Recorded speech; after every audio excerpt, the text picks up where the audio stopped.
The stagecoach hissed to a halt in the midday heat, dust curling around the boards of the Silver Mesa platform. Magdalena, Lena, Whitaker stepped down, leather suitcase heavy in one hand, and pulled her wide-brimmed straw hat lower to shield her eyes from the relentless sun. At 6 feet, she cast a long shadow across the boardwalk, and she had learned long ago that shadows like hers drew more attention than applause. She hadn't come to New Mexico for approval. She came for a new life, a place where her height and stubbornness wouldn't mark her as unusual. A chance to belong, and maybe to be seen for what she was, capable, strong, unafraid. The letter in her coat pocket had promised that. For 6 months, she and Jeremiah Crowley had written back and forth. He was a ranch owner north of town, polite and measured in his penmanship, writing about cattle, irrigation, and the little pleasures of life on the range. They never discussed her height. She never mentioned it. Their letters had felt like a small sanctuary. Now, standing on the sun-baked platform, Lena smoothed the hem of her homespun dress, pulling the faded green fabric over her knees, and waited. No one came to meet her. Silver Mesa was a scattering of wooden and adobe buildings at the edge of the desert. Cowhands dozed in the shade outside the saloon, spitting tobacco, their eyes narrowing as she passed. One of them whistled. A man emerged from the general store, hat in hand. He was solidly built, sandy hair cropped short, a beard trimmed close, but he barely reached her shoulders. "Miss Whitaker?" he said, voice cautious. "Mr. Crowley," Lena said, steadying herself and offering a gloved hand. He took it, then let go too quickly. His eyes flicked from her face down to her boots, then back up. "You didn't mention your height." "I didn't," she said plainly. "You're taller than me," he said. "Yes," she replied. He stepped back. "I need a wife who fits the role," he muttered, avoiding her gaze. "The role?" she echoed, voice steady. "A wife, someone who looks up to her husband. Not the other way around." From the saloon came a low, mocking chuckle. Lena straightened, chin high. "You wrote that you wanted a partner, someone to build a life with. I wanted someone smaller. Ordinary," he said, voice tight. "Not someone who dominates the room." "I see," Lena said softly. "Someone small enough to blend in." "Very well." He had already stepped toward the store. "The stage back to Santa Fe leaves in the morning. I can arrange passage." "I spent everything to get here," Lena said, voice firm. "I'm sorry," he muttered, retreating. Lena didn't answer. The boardwalk was quiet except for the wind shifting dust across the town. She carried her suitcase out past the adobe church, the corral, and the small schoolhouse, finally stepping off into the open desert. She found a fallen mesquite log at the edge of town and sat, the sun beating down on her shoulders. The silence stretched, vast and empty, until a voice called out. "Quite a view, isn't it?" Startled, Lena turned. A man stood a few yards away, broad-shouldered, dark-haired, tan-skinned. His arms were crossed over his chest, sleeves rolled to his elbows, boots dusted red from the desert. "I didn't mean to startle you," he said. "Name's Samuel Moreno. I run the Moreno Ranch north of here. There's a boarding room by Mrs. Flores' cantina, beds, meals, all taken care of. I can walk you there if you want." "Why help me?" Lena asked. "Because no one deserves to be stranded," he said. "And because people like you, people who don't fit the mold, are the ones who change things." Lena studied him, then nodded. "All right, Mr. Moreno." "Jacob," he corrected. And so, she followed him back towards Silver Mesa, the town stretching behind them in the heat, her boots crunching on the dusty red earth. She didn't know what to expect, but she was no longer alone. The sun beat mercilessly as Lena and Jacob crossed the last stretch of dusty street. Silver Mesa's modest buildings, adobe walls baked orange by the summer heat, wooden sidewalks warped and splintered, had an almost sleepy rhythm, broken only by the occasional shout from a cowhand or the clatter of a wagon on the rutted road. Children ran barefoot, chasing a stray dog, and a few women hung laundry on lines between buildings, fanning out freshly washed dresses that caught the wind. Mrs. Flores' cantina sat at the far edge of town, a squat adobe building with faded green shutters and the scent of tortillas and beans drifting from the kitchen. Jacob pushed the door open, letting Lena step inside first. The interior was cooler, shadowed, with the soft scent of cooking oil and sun-baked wood. Behind the counter, Mrs. Flores herself, a round woman with hair streaked gray and a permanent smudge of flour on her cheek, looked up from polishing a set of glasses. "You're Jacob's friend?" she asked, her accent thick with the rolling vowels of northern New Mexico. "New arrival," Jacob said. "Lena Whitaker. She'll be staying here for a bit." Mrs. Flores studied Lena, eyes flicking from her wide-brimmed hat down to her sturdy boots. She gave a small, approving nod. "We can manage," she said, smiling. "Boarding room's ready. Beds made. Cool water. You'll eat with us." Lena set her suitcase down, brushing dust from her sleeves. "Thank you. That's very generous of you." "Not generous, just practical," Mrs. Flores replied, gesturing to a narrow staircase leading to the rooms above. "You'll need a shower or rest. Summer in the desert will chew up anyone not ready for it." Jacob followed Lena upstairs, keeping a respectful distance, though the warmth of the day and the dust on the boards seemed to draw him closer in small, unspoken ways.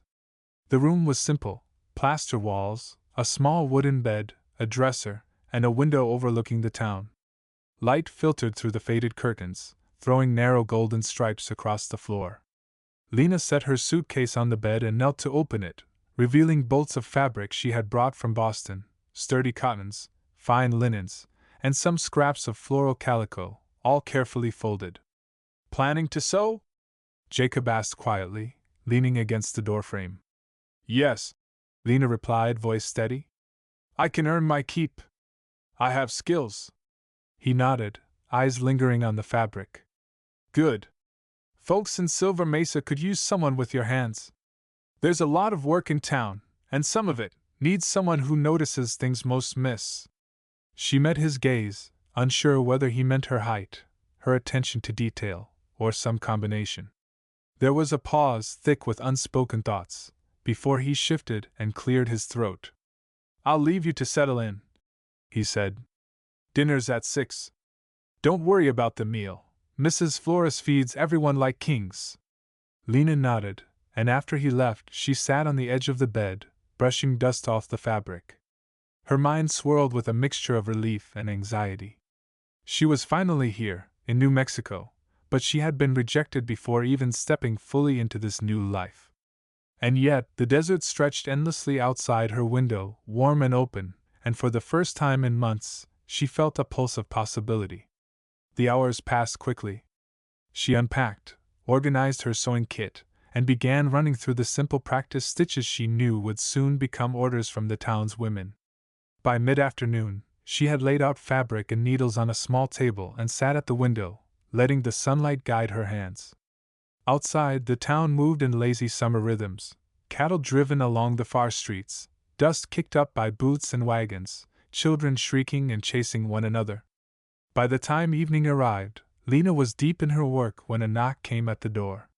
She looked up to find a young man, dusty from travel, holding a bundle of torn shirts and trousers.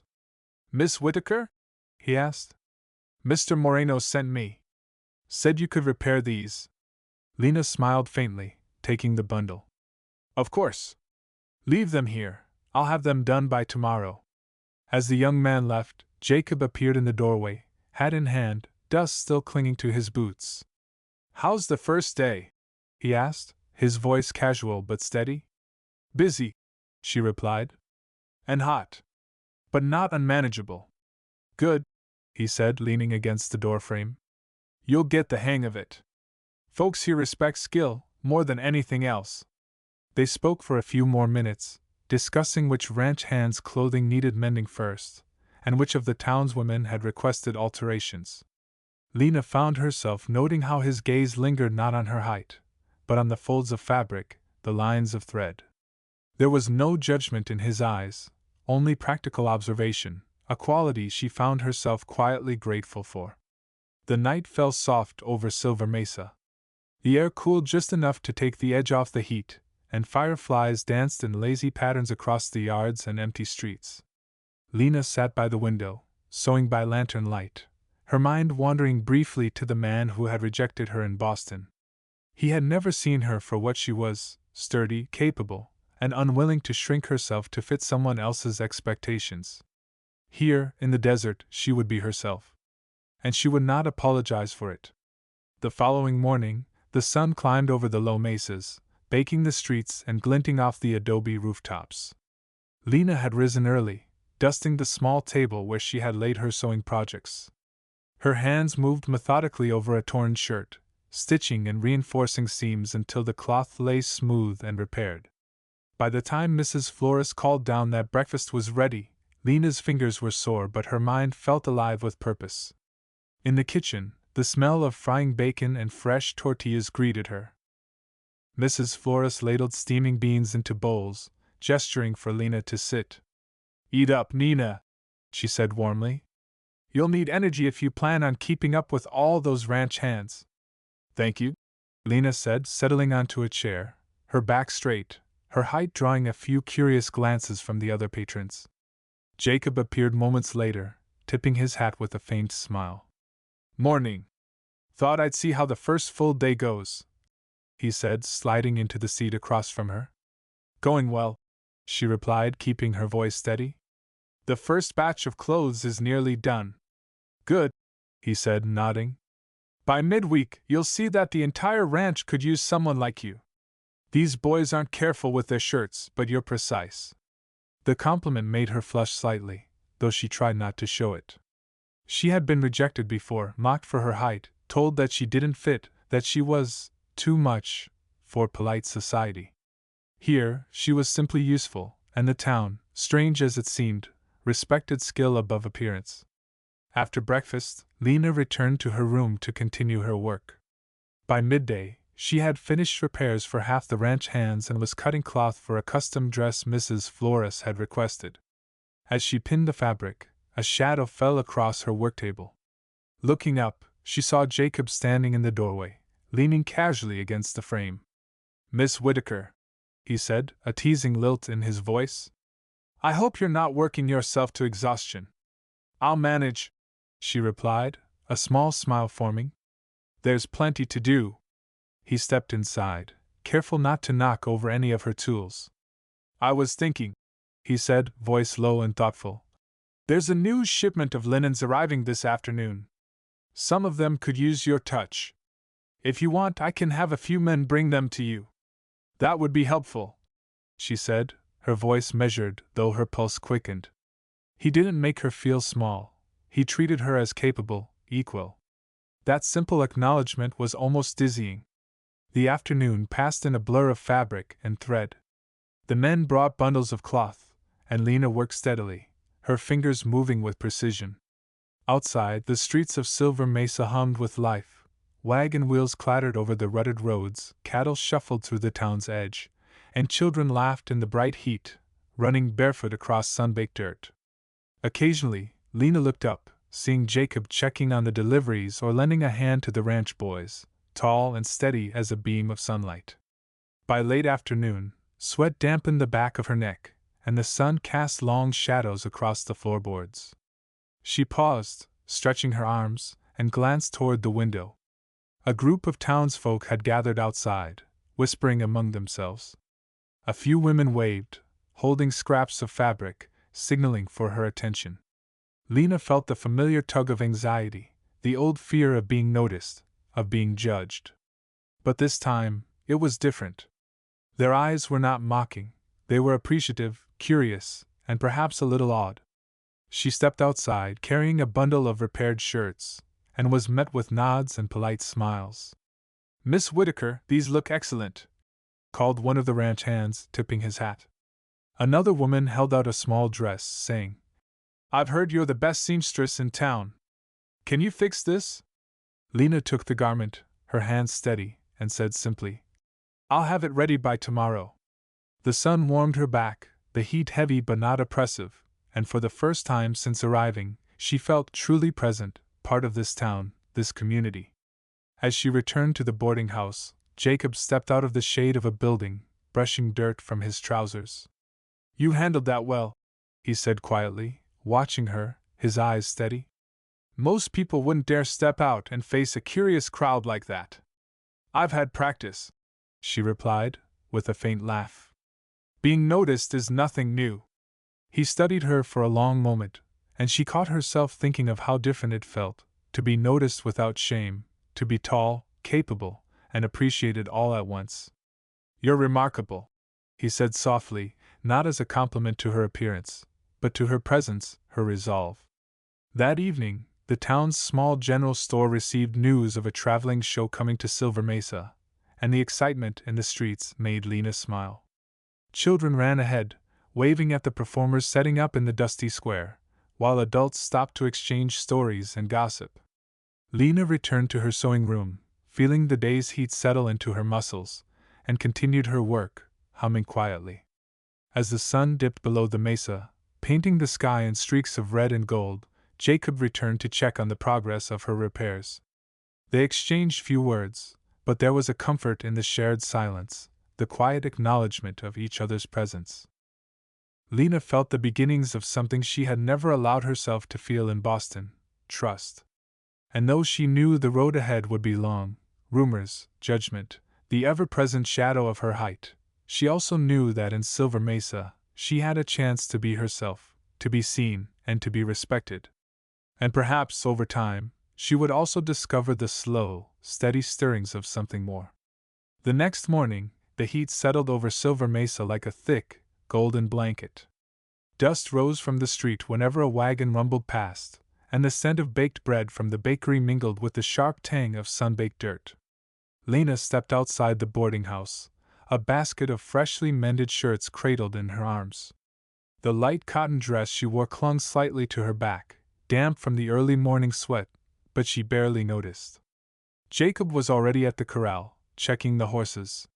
His shirt sleeves were rolled to the elbows, revealing tanned, corded arms, and his boots left neat impressions in the soft dirt. He looked up as she approached, tipping his hat. "Miss Whitaker," he called. "Already out before the sun climbs fully. You must have iron in those bones." "I have a purpose," Lena said, offering a small, wry smile. "The work doesn't do itself." He nodded, stepping closer. "And yet somehow, you managed to make it look effortless." His tone was light, teasing, but there was an undertone of genuine admiration. Lena felt her pulse quicken. She had been praised many times before, but it was often shallow, focused on appearances. Jacob's words held weight. They acknowledged her skill, her determination. The morning passed quickly. Lena moved from horse blankets to shirts, stitching and reinforcing seams with a precision that made even the roughest ranch hands stop and watch.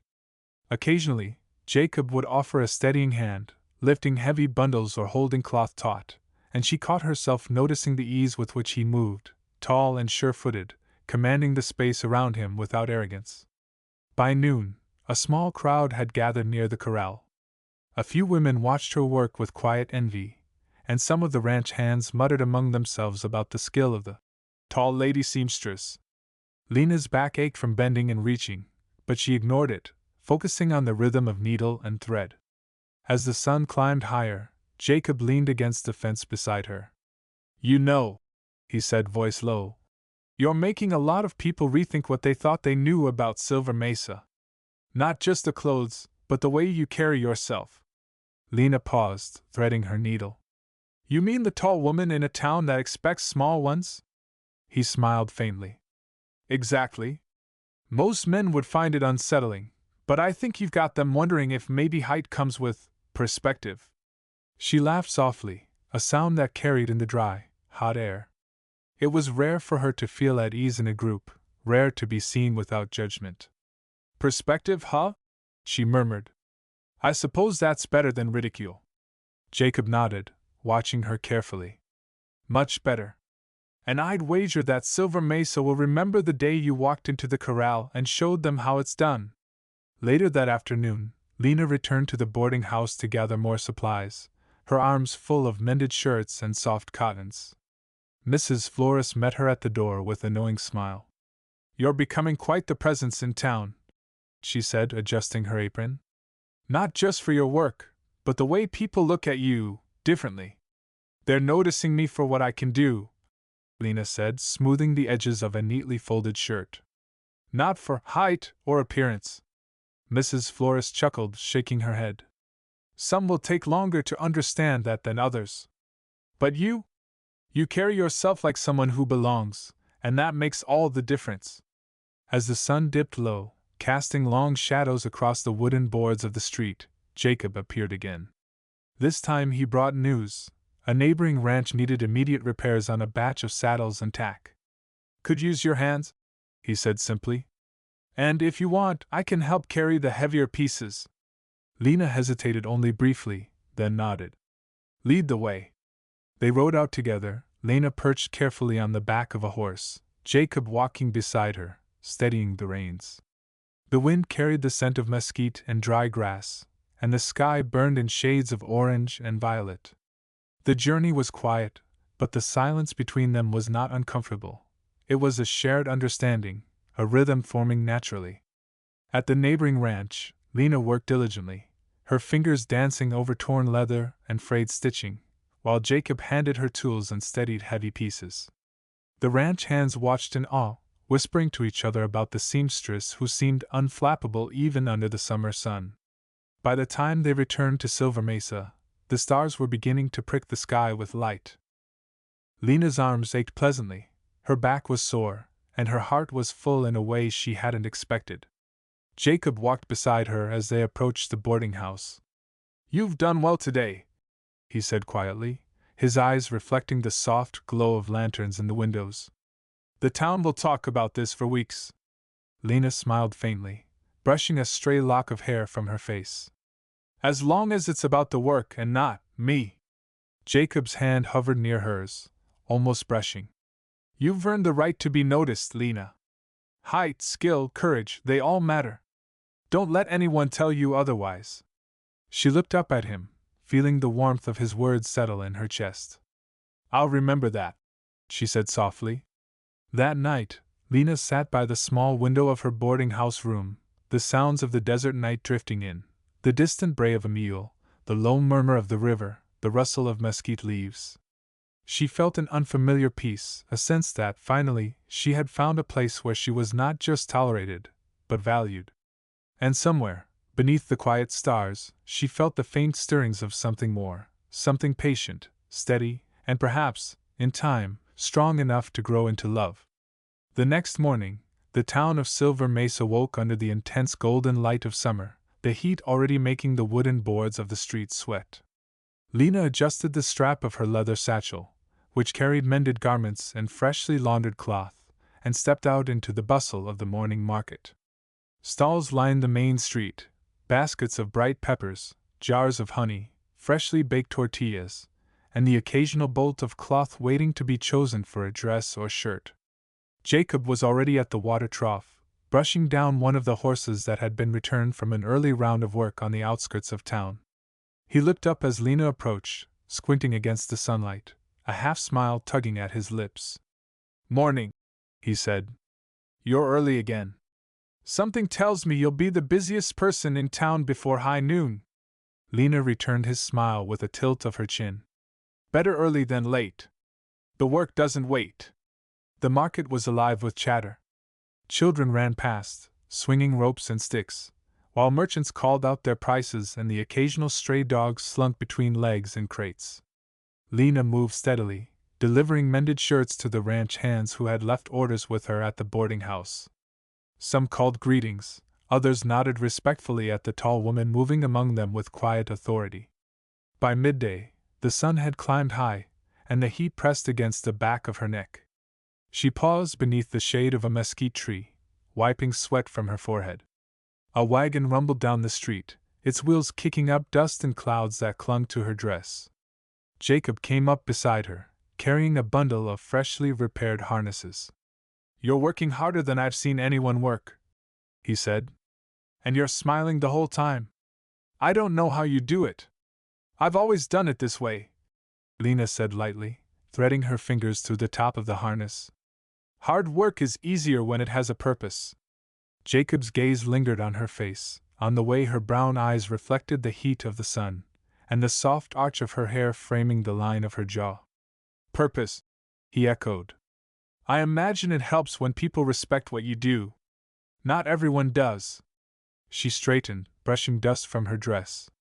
Some people, she said, her voice low, still think a woman's value is in how small she is. I've been reminded of it often enough. Jacob's expression hardened. I'll never understand that. Not in 1,000 lifetimes. You've got courage and skill, both matter far more than inches. For a long moment, the two stood in the shade of the mesquite, listening to the murmur of the town. Then Jacob shifted, his hand brushing hers as he passed the harness over to the side of the wagon. Lena felt a warmth creep up her arm at the contact, a small but steady spark. The day moved on with little reprieve. Deliveries to neighboring ranches, sewing for the town's women, tending to orders for repairs that had come in overnight. By late afternoon, Lena returned to the boarding house, hands raw and callous from hours of work, her dress smeared with dust and sweat. Mrs. Flores had prepared a small tray of water and fresh bread, placing it gently on the table beside her. You've outdone yourself again, Mrs. Flores said. I don't know if the town has ever seen someone work this hard or with this skill. Lena accepted the bread with a small nod, too tired to speak. She ate quietly, savoring the soft crumb and the cool water, while her mind drifted to Jacob. As the sun dipped lower, casting long, amber shadows across the street, Jacob appeared at the door. He had returned early from the camp to check on some supplies. Evening, Miss Whitaker, he said, tipping his hat. Thought I'd see how my favorite seamstress is holding up after a full day. Lena smiled faintly. Still standing. Though I admit, I'm ready for the evening to settle in. He leaned against the doorframe, the light catching the flecks of gold in his brown hair. I thought maybe you'd like a break. There's a quiet spot up by the ridge where the view takes your breath away. No one around, just the sky and the land. What do you say? Lena hesitated, considering the work still waiting on the table. But the offer was a temptation she couldn't resist. Lead the way, she said. They walked side by side, the dust of the street clinging to their boots, passing the familiar lines of the town, the saloon with its swinging doors, the general store, the corral, and the schoolhouse where children played in the fading light. As they climbed the ridge, the town shrank beneath them, small and quiet, its wooden buildings bathed in the glow of the setting sun. When they reached the top, Lena inhaled sharply. The view was endless, rolling mesas dotted with sagebrush, distant mountains hazed in gold, and the winding river glinting far below. A gentle breeze stirred her hair, and for the first time in weeks, she felt completely unburdened. Jacob stood beside her, arms crossed loosely, eyes on the horizon. It's something, isn't it? He murmured. Yes, Lena said, her voice soft. Bigger than any words could capture. They sat in silence for a long moment, side by side. Lena's thoughts drifted, quietly considering her life, the journey from Boston, the rejection, the long ride west, the work she'd carved for herself, and the strange, steady pull she felt toward Jacob. She glanced at him, noting the calm determination in his posture, the way the light caught his profile. He looked back at her, his expression gentle, unguarded. You've changed this town in ways you can't imagine, he said. Not just with your work, but with the way you move through it. People notice. People respect you. And I notice you. Lena's chest tightened at his words. She looked down at her hands, then back to him. I've never had much choice in being noticed, she admitted quietly. Usually it's for the wrong reasons. Jacob reached out, brushing a stray lock of hair from her forehead. You deserve to be noticed for the right ones, he said simply. For who you are, and what you do, and the courage it takes to keep standing tall in a world that would rather you shrink. She swallowed, the tension in her chest easing. Standing tall, she murmured, repeating his words like a promise. I can do that. As the sun disappeared behind the mountains, casting the ridge in twilight, they remained there, side by side, the quiet settling around them like a warm, steady blanket. The town below continued its slow rhythm, unaware that two lives were slowly weaving together in the heat and dust of summer. The next morning, the sun rose over Silver Mesa with a glare that made the red earth almost shimmer. Lena was already up, the warm light spilling into the sewing room of the boarding house, casting the bolts of fabric in rich color. She hummed softly as she threaded a needle and tied off a seam, listening to the distant sound of horses and wagons beginning their day. A knock at the door drew her attention.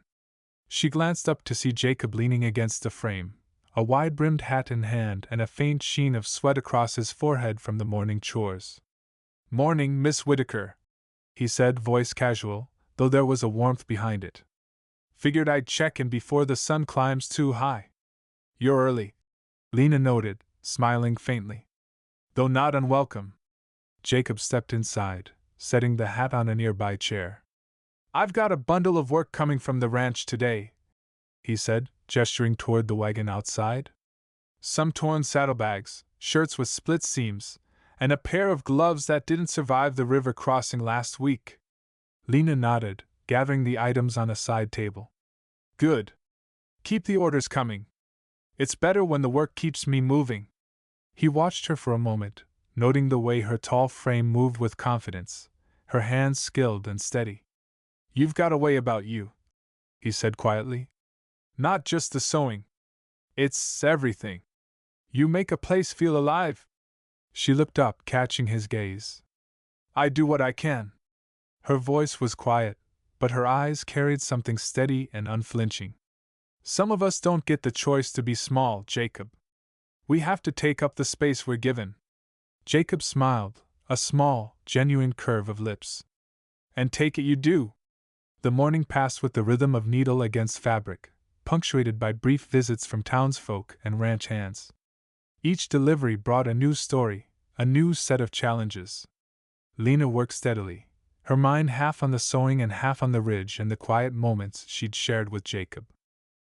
By noon, the heat pressed down heavier, and she paused beneath the shade of a nearby tree, a bucket of water in hand to cool her fingers. Jacob joined her shortly after, carrying a pair of mended saddlebags. "Take a break," he urged. "Even the best seamstress needs to rest." Lena shook her head, brushing the sweat from her brow. "A short one," she allowed. "Then back to it."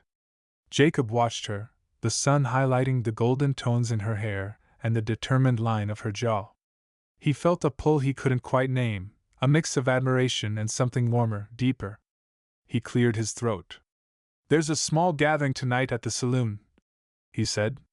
"Nothing official, just a bit of music and conversation. I thought you might like a change of pace." Lena considered the offer.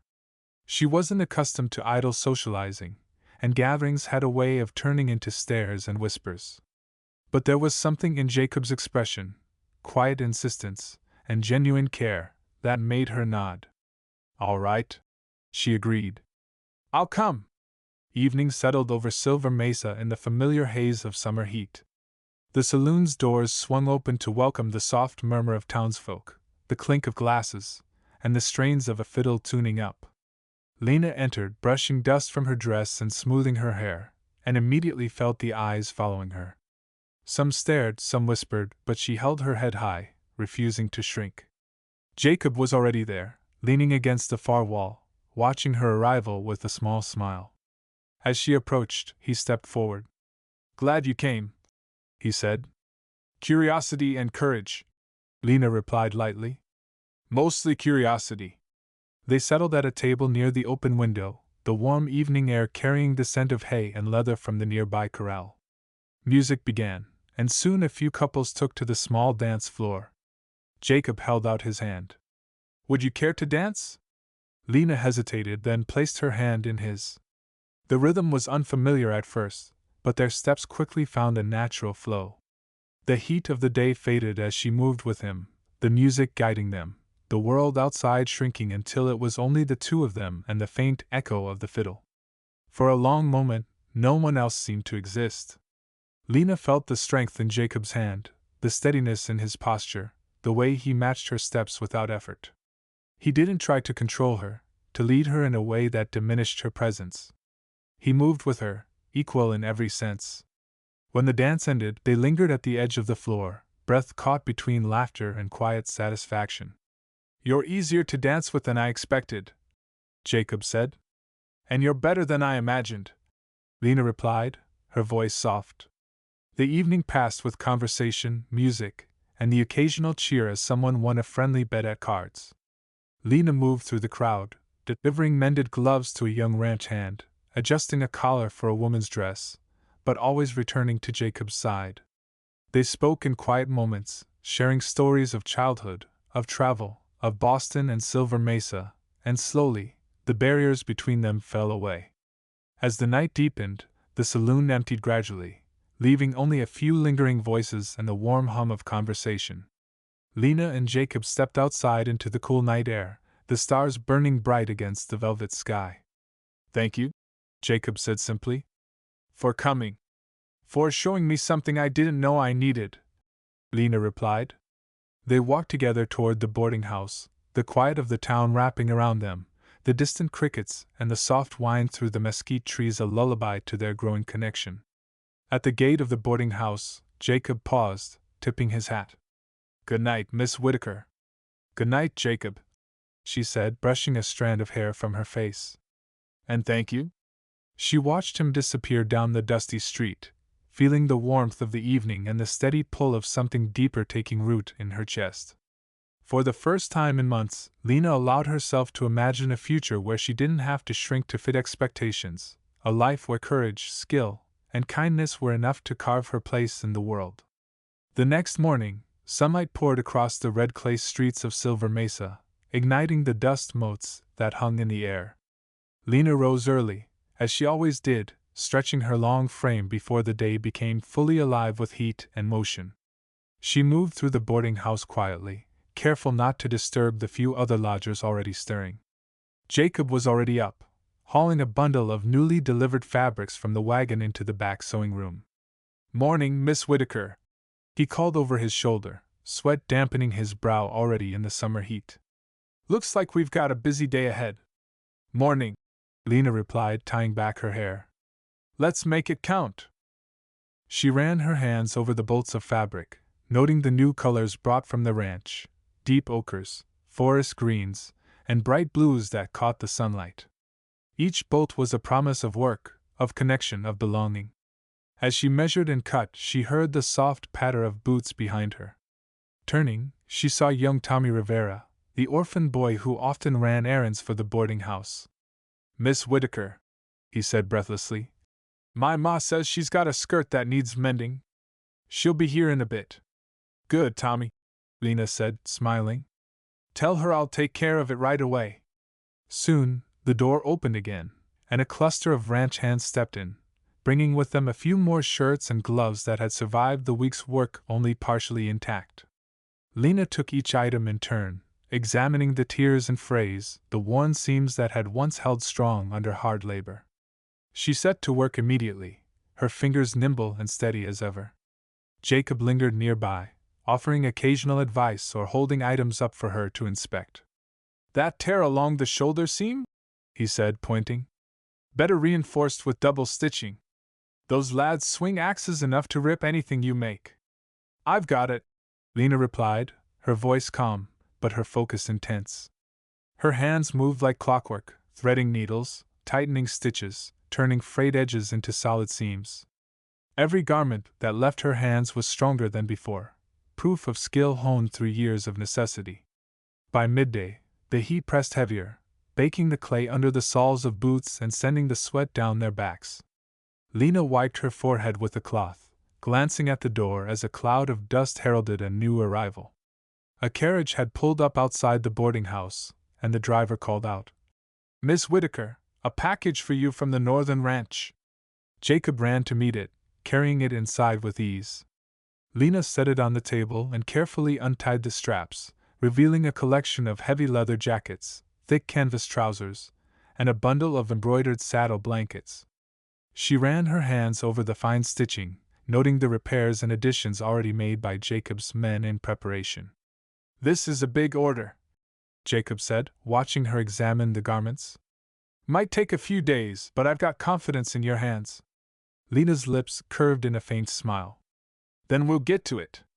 The work passed in a quiet rhythm for the rest of the day, punctuated by the occasional visit from townsfolk and the soft murmur of conversation from the street below.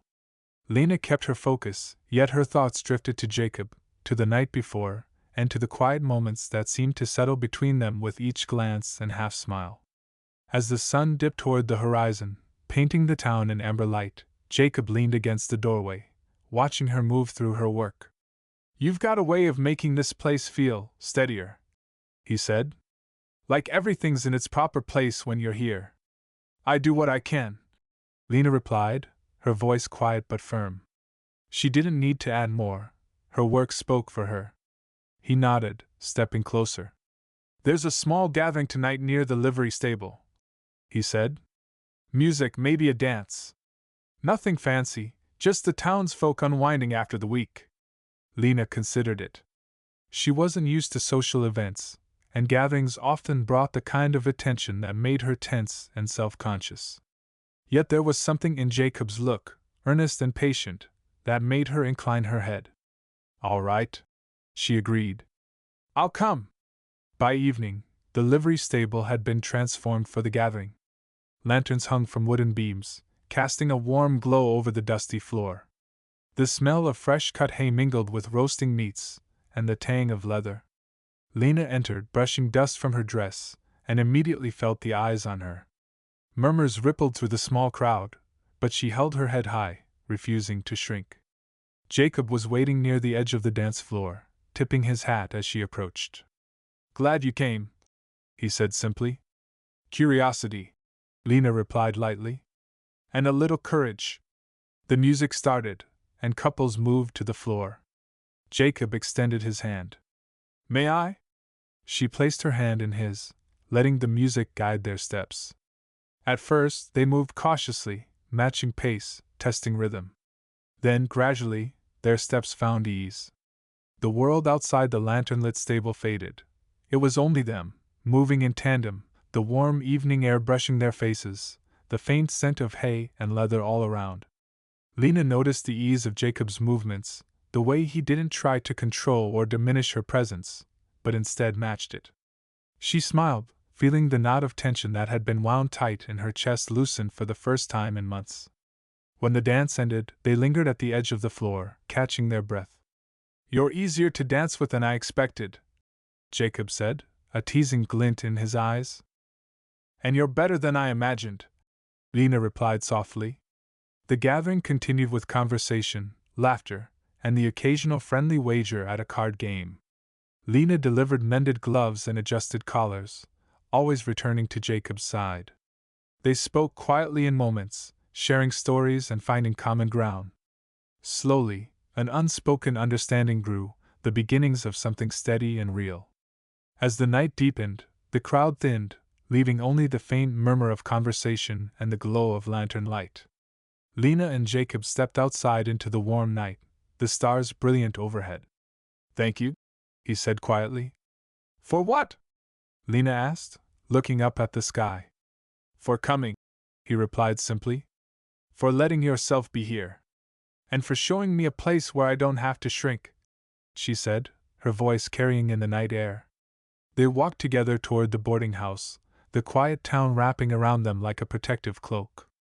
The crickets called, and the soft wind rustled through mesquite branches. Lena felt the slow, steady pull of something deeper, a connection growing stronger with every shared glance, every quiet word. At the gate, Jacob paused. "Good night, Miss Whitaker." "Good night, Jacob," she said softly, watching him disappear down the dusty street. She touched her chest lightly, feeling a warmth that had been absent for so long. A future stretched ahead of her, one where courage and skill, kindness and presence, were enough to carve her place in the world. The next morning, the sun rose over Silver Mesa in a haze of golden light that streaked across the adobe rooftops. Lena moved through the boarding house, her long frame silhouetted against the windows as she prepared for the day. The heat of summer pressed already, and the scent of sun-baked earth and dry sage drifted through the open door. Jacob was in the backyard, untangling rope and checking saddles for the morning ride. He looked up as Lena appeared on the porch. "Morning, Miss Whitaker," he said, brushing sweat from his brow. "Looks like a busy day again. Word spreading. Folks want their clothes fixed before the cattle drives pick up next week." "I'll manage," Lena replied, tucking a loose curl behind her ear. She stepped into the sewing room, letting the sunlight spill across the fabric bolts.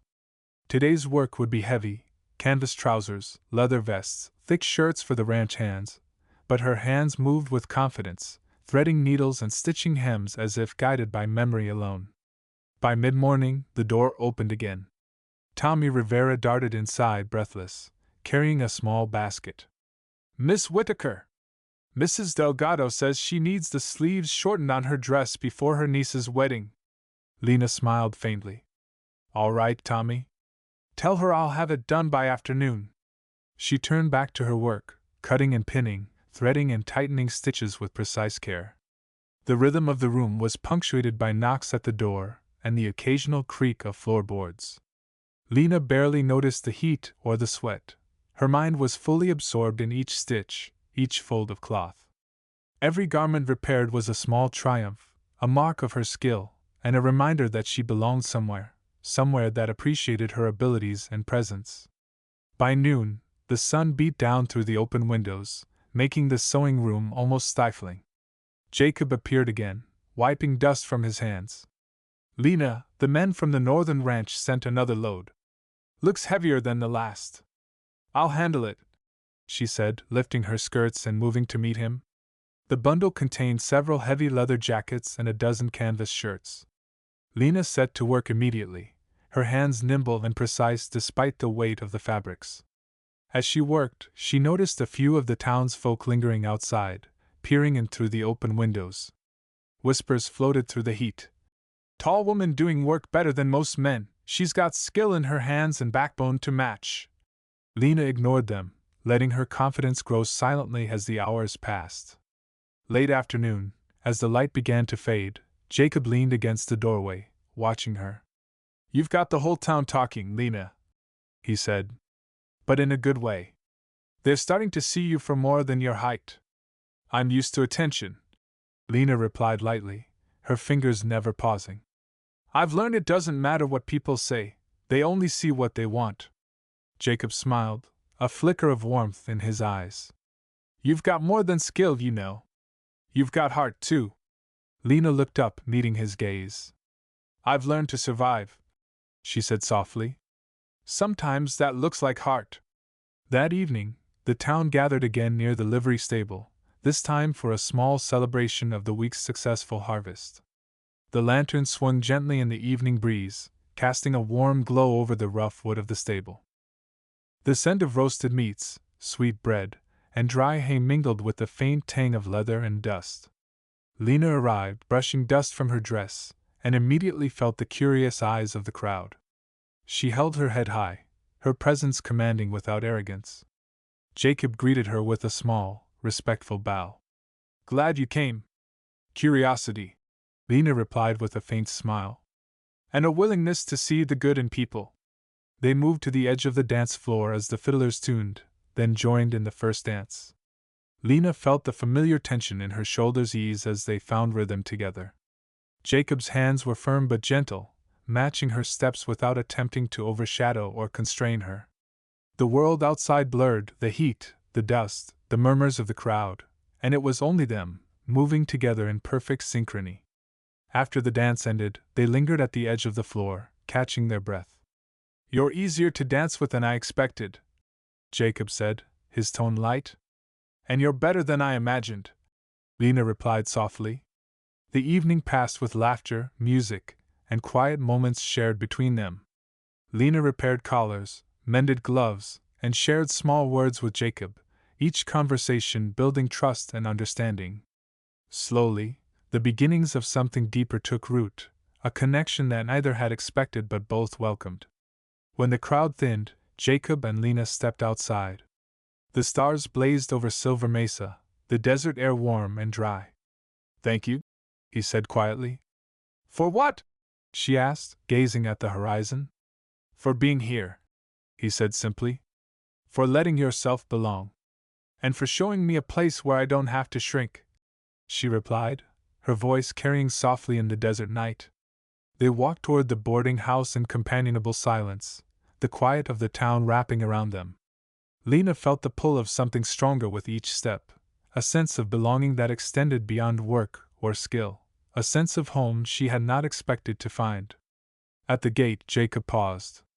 "Good night, Lena." "Good night, Jacob," she replied, watching him walk down the dusty path. She pressed her hand to her chest, feeling warmth that had long been absent. The future stretched ahead, uncertain but promising, filled with courage, connection, and a place finally her own. The next morning, the heat already pressed against Silver Mesa, turning the dirt streets golden and dry. Lena rose early, brushing the dust from her long dress as she moved through the boarding house. The sewing room beckoned, bolts of cloth stacked neatly, needles and threads lined up like soldiers ready for command. Today promised work, more than she had time for, but she thrived in the rhythm, letting her hands guide her through the labor. Jacob appeared at the doorway, hat in hand, his shirt sleeves rolled to the elbows, tan arms glistening with sweat. "Morning, Miss Whitaker," he said, voice low. "I brought the men's trousers you mended yesterday. They want the new shirts ready by the afternoon." "I'll get started," she replied, tucking her hair back. Her fingers moved quickly, stitching the rough canvas and sturdy cotton with precision and care. Every hem, every seam was a mark of her presence, proof that she belonged in this small, sun-baked town. By mid-morning, more townsfolk arrived. Mrs. Delgado, clutching her niece's wedding dress, paused at the doorway. "Miss Whitaker, I hope I'm not too late." "You're right on time," Lena said, guiding the woman inside. She measured carefully, trimmed, pinned, and stitched, her long fingers nimble and steady. Outside, the sun climbed higher, baking the town in a golden haze. Whispers followed her as usual, but she no longer flinched. She had learned that strength was often silent, and that her worth was measured by skill and integrity, not by the opinions of the shallow. As the day wore on, Jacob returned with another bundle from the northern ranch. This one contained heavy leather jackets and worn canvas shirts, ripped in the past season's labor. Lena set to work immediately, weaving the needle through the thick material with practiced ease. Sweat ran down her back, but she did not notice, fully absorbed in the movement, the repetition, the purpose. By late afternoon, the air had thickened with the heat of summer. Lena stepped outside to stretch her back, letting the warm wind brush against her skin and lift her hair. Jacob lingered nearby, watching her with a faint smile. "The town's talking," he said quietly. "Seems you've earned more than a reputation for being tall. They respect what you do." "I've earned nothing," she said, though the corners of her mouth twitched. "I've simply done what I can." "That's more than most can say," he replied. Their eyes met, and for a brief moment, the heat and the dust and the wide New Mexico sky shrank to just the two of them. The following days passed in a blur of fabric, thread, and quiet conversation. Lena's hands were never idle, yet her mind often wandered to the road beyond Silver Mesa. She had come here expecting rejection, but instead she found respect, and perhaps something more. Jacob stopped by occasionally, bringing lunch or a cool drink of water, and the rhythm of their days became intertwined, her sewing, his work at the ranch, shared moments that built something neither had fully named. One afternoon, as Lena patched a set of worn leather gloves, Jacob leaned against the doorway, arms crossed. "Miss Whitaker, you ever think of staying in Silver Mesa for good?" "I've thought about it," she said softly, "but I came here expecting to leave. The world isn't always kind to women like me." Jacob stepped closer, voice quiet but firm. "Maybe it's time the world got used to women like you. Tall, capable, unafraid. You belong here as much as anyone, Lena." She felt heat rise in her cheeks, but she nodded, letting his words sink in. For the first time in a long while, she felt the weight on her shoulders lessen, replaced by the certainty of belonging. That evening, the town gathered again, this time for a small dance outside the saloon. Lanterns hung from poles, swaying in the dry desert breeze, casting warm circles of light across the wooden boards. Lena arrived, brushing dust from her dress, heart lifted by the faint excitement in the air. Jacob met her at the entrance, tipping his hat with a grin. "You're early," she said. "I wanted to make sure you had a good spot," he replied. "No one will crowd you here." They moved together to the edge of the dance floor, the music swelling as fiddlers took their places. Lena felt the familiar tension in her shoulders ease as they began to dance, the rhythm carrying them across the boards. Jacob's hands were steady, guiding without dominating, letting her move with the grace and confidence she had learned to claim. For the first time, she realized that her height, her presence, her very self, once points of rejection, were no longer burdens. They were part of her strength, part of what made her whole. And as she moved with Jacob under the New Mexico sky, the sun dipping low in a haze of orange and gold, she felt a quiet joy, a sense that she had finally found a place where she belonged. By the following week, Lena had completed all the orders for the ranch hands and townsfolk, each garment mended or altered with care. She moved through the streets with a newfound ease, no longer feeling the eyes on her as judgment but as recognition of her skill and presence. Jacob visited often, each time staying longer, their conversations deepening, and their laughter more frequent. One evening, as the sun dipped behind the mesas, Lena and Jacob stood outside the boarding house, sharing a drink of cool water. "You know," Jacob said, "I never imagined I'd find someone like you here. Strong, smart, fearless. And yet," he smiled softly, "here you are. And you," she said, feeling a warmth she had long denied herself. "I didn't expect someone to see me for more than my height, for more than what I could do." Jacob took her hand gently. "Maybe that's because most people never look closely enough." They stood in silence, the desert air thick with the scent of sage and earth, and for the first time, Lena felt completely seen, completely accepted. The world beyond Silver Mesa might always be challenging, but here, in this small town, under the vast New Mexico sky, she had found a place to grow, to work, and to love without fear or apology. The days turned into weeks, and the rhythm of life in Silver Mesa continued, steady and fulfilling. Lena's sewing brought her respect, her confidence brought her friendship, and her growing bond with Jacob brought a quiet hope, a promise that the future could be bright and full of possibility. The late afternoon sun painted the mesas in deep amber and copper as Lena carried a basket of freshly laundered clothes back to the boarding house. Sweat clung to her brow, but she welcomed the warmth, a reminder that she was alive, capable, and unbowed.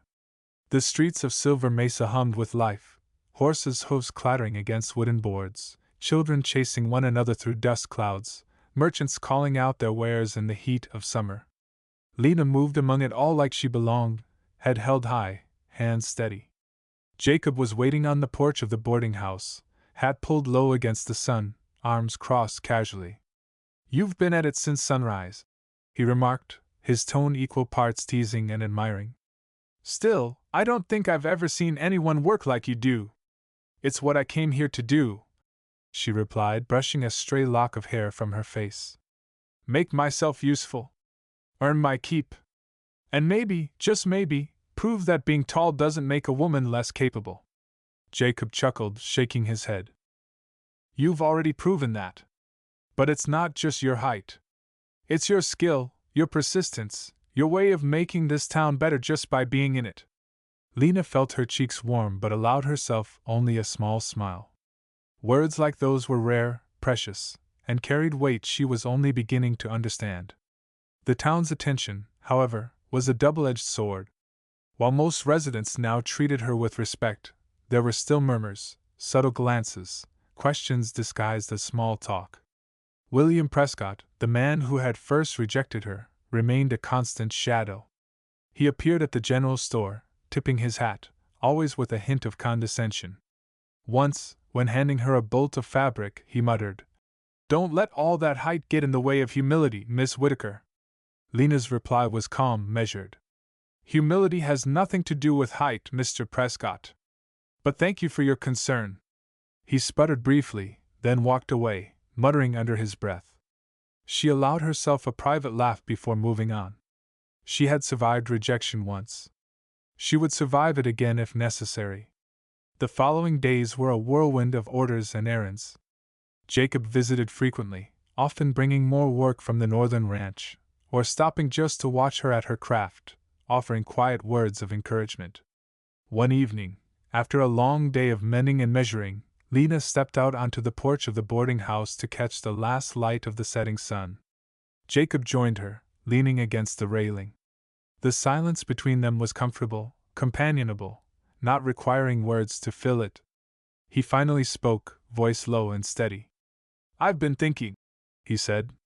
"You've made this town better just by being here. And not just with your hands or skill, but with your courage. You stand tall in ways most people never will." "I had no idea I could," Lena admitted, feeling the weight of truth in her own words. "But I suppose I had to learn. To see that being different isn't a curse, but a kind of strength." Jacob nodded. "It is. And it's why I've come to admire you more than I expected." She turned to him, catching the faint glimmer of sincerity in his eyes, the unspoken bond that had been growing between them since that first morning on the dusty platform.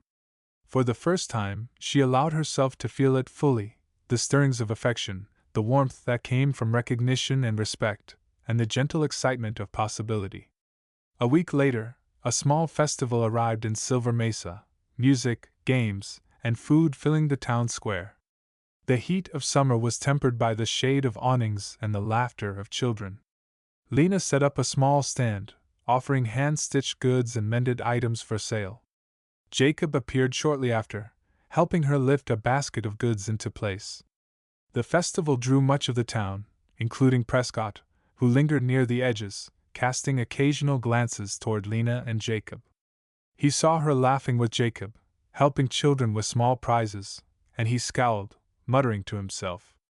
But Lena ignored him, focusing instead on the joy around her, the community she had woven herself into. Jacob leaned close as she adjusted a display. "You've done well here," he said. "More than well. You've become part of something bigger than yourself. And you," she said softly, "have become part of it too. You've shown me what it means to be seen, not just noticed. To be valued for more than appearances." Their hands brushed, and Lena felt a thrill she could not name, a promise whispered in the quiet of a summer evening. Around them, the festival continued, fiddles playing, laughter ringing, children running. The town was alive, and she was no longer an outsider. By the following days, their relationship had grown more natural, rooted in shared work, laughter, and small moments of quiet intimacy.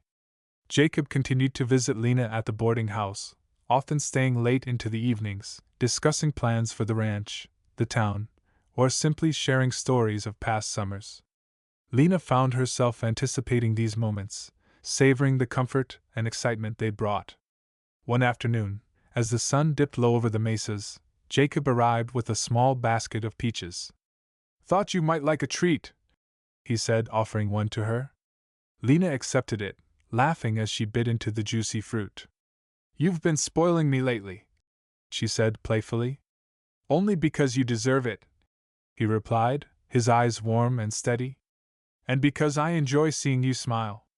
For a moment, Lena allowed herself to dwell on the fullness of the day, the warmth, the laughter, the sense of belonging, and the gentle unfolding of something more profound than friendship.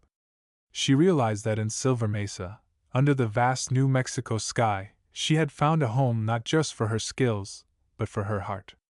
The summer sun hung low over Silver Mesa, painting the adobe walls of the town in gold and amber. The streets were dusty, but alive with the energy of neighbors greeting each other, children laughing, and the occasional clip-clop of horses returning from the range. Lena carried a basket of freshly pressed garments, making her way back to the boarding house, but her heart was light, free from the tension that had shadowed her since Prescott's rejection. Jacob was waiting on the porch, hat in hand, the faintest smile tugging at the corners of his mouth. "You're late," he teased, though his eyes glimmered with warmth rather than reproach.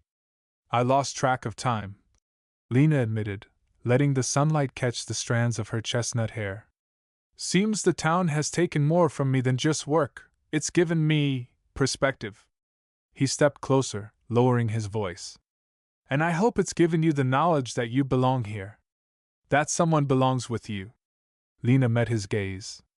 I think I've already known that, in a way. It just took a while for the rest of the town to see it too. Jacob reached out, taking her hand in his. The gesture was simple, tender, and yet spoke volumes of trust, admiration, and a shared history built in only a few months. I've been thinking, he said, eyes steady, that maybe it's time we stop worrying about the whispers and just live. I think I'd like that, Lena said, smiling as a breeze stirred the folds of her dress. The town had grown used to seeing them together, her tall frame beside his broad shoulders, a partnership built on mutual respect and genuine affection. Prescott had long since retreated to his own ambitions, leaving the town to its own rhythms, and Lena felt no bitterness toward him. She had weathered rejection and emerged stronger, capable, and loved in a way that mattered. That evening, the town held a small gathering to celebrate the end of the summer harvest. Music filled the air, the scent of roasting meat and freshly baked bread mingling with the dust and pine-scented breezes. Lena and Jacob walked hand in hand through the festival, greeting neighbors, sharing laughs, and quietly marveling at the community they had helped strengthen together.